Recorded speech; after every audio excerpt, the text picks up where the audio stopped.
அனைவருக்கும் வணக்கம். என் பெயர் அமிர்தம். நான் திருச்சியில் வசிக்கிறேன். இப்பொழுது தசரதர், ஸ்ரீராமர், லட்சுமணர், பரதர் ஆகியோரை பற்றி, நால்வரின் பாசத்தை பற்றி நான் சொல்ல இருக்கிறேன். தசரத சக்கரவர்த்தி அயோத்தி நாட்டை ஆண்ட வந்த மன்னர் ஆவார். இவர் மக்களுக்கு பல நன்மைகளை செய்து வந்தார். இவர் பல வருடங்களாயும் இவருக்கு குழந்தை இல்லாததால் யாகம் செய்து 4 இளவரசர்களை பிறந்தார்கள். அவர்களை நல்ல முறையில் குருகுலம் சென்று வேதங்களையும் கற்றுத்தந்து பல பயிற்சிகளையும் கற்க வைத்தார். ராமரை இவர் மிகவும் பிடிக்கும். ராமரை அரசவைக்கு வர சொல்லி முன்னழகையும் பார்ப்பார். பின்னாடி நடந்து செல் என்றும் பின்னழகையும் ரசித்து கொண்டு நல்லபடியாக நடத்தினார். அதேபடி மனைவிக்கு கொடுத்த வாக்கையும் தவறாத மன்னராக வாழ்ந்து வந்தார் தசரத சக்கரவர்த்தி ஆவார். விஸ்வாமித்திரர் தசரத சக்கரவர்த்தியை பார்க்க வந்தார்.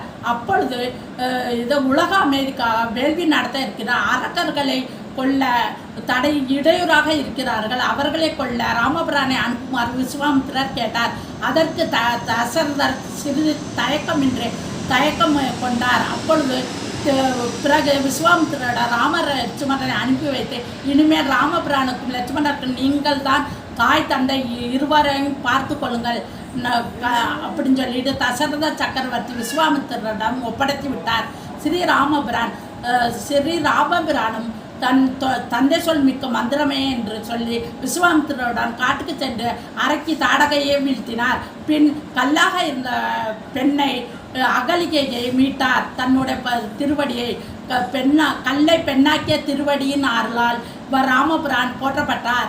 14 ஆண்டுகள் வனவாசம் சென்றபோது தன் தந்தையார் தசரத சக்கரவர்த்தி இறந்ததை நினைத்து ரொம்ப மரம் எப்படி அடியோடு விழுவுமோ அதே போல் ராமபிரான் ரொம்ப கலங்கி நின்றார்.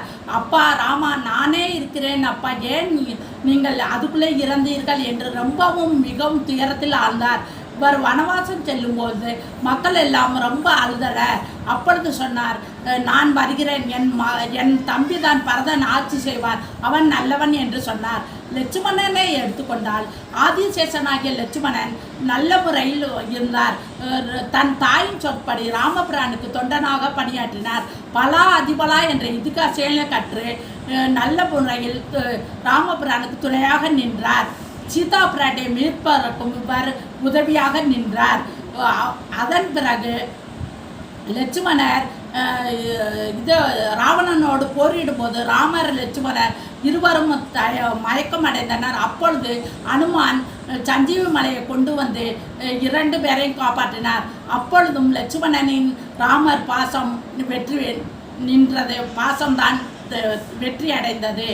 அதன் பின் பரதன் எந்த செய்தியும் அறியாமல் போருக்கு போய் கேகேயிலிருந்து வந்த பரதன் தன் தாய் தான் தன் தந்தை இறப்பிற்கும் காரணம், தன் அண்ணன் 14 ஆண்டுகள் வனவாசம் சென்றதுக்கும் காரணம் என்று நினைத்து தாய் மீது கோபம் கண்டு ராமபிரானை சந்திக்க வந்தார்.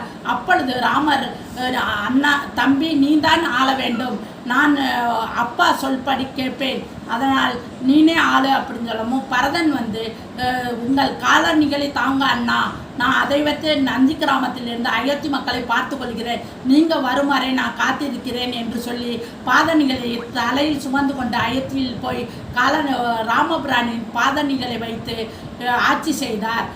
அவரும் காட்டில் எந்தவித உணவும் உண்ணமும் இல்லாமல் வெறுந்தரையில் படுத்து உறங்கினார்.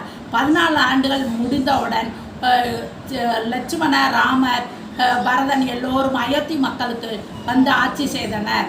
ஜெய் ஸ்ரீராம். நால்வரின் பாசத்தை போல நம்மளும் ராமர், லட்சுமணர், பரதர், தசரதரை போல நம்ம பிள்ளைகளும் உற்ற உறவாயினும் தர்மத்தின் பக்கம் நிற்பதும் பாச நேசத்தோடு இருக்க வேண்டும் என்றும் நம்ம சொல்லிக் கொடுக்க வேண்டும். நன்றி, வணக்கம்.